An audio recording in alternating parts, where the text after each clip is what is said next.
Hakikat dan makna perkembangan peserta didik menurut berbagai pendapat. Yang pertama, menurut Libert, Paulus, dan juga Strauss mengatakan bahwa perkembangan adalah suatu proses perubahan dalam pertumbuhan pada suatu waktu sebagai fungsi kematangan dan juga interaksi pada lingkungan. Menurut Werner, perkembangan menunjukkan pada suatu proses yang lebih sempurna dan tidak begitu saja dapat diulang kembali. Perkembangan menunjukkan pada suatu sifat yang tetap dan juga tidak dapat diulang kembali.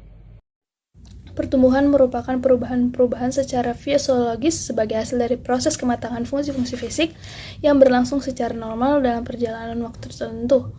Perkembangan adalah proses perubahan kualitas yang mengacu pada kualitas fungsi organ-organ jasmania dan bukan pada organ jasmania tersebut, sehingga penekanan arti perkembangan terletak pada penyempurnaan fungsi fisiologis dan termanifestasi pada kemampuan organ fisiologis.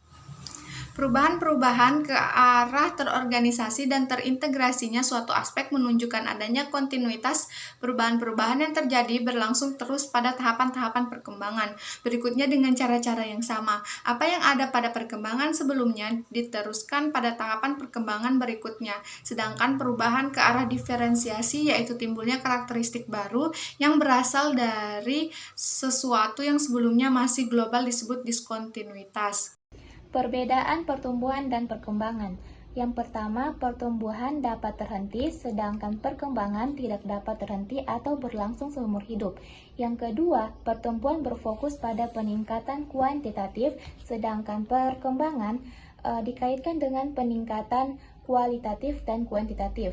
Yang ketiga, pertumbuhan mempengaruhi tampilan fisik, sedangkan perkembangan mempengaruhi karakter. Yang terakhir, pertumbuhan berfokus pada satu aspek dalam kehidupan anak, sedangkan perkembangan berfokus pada beberapa aspek.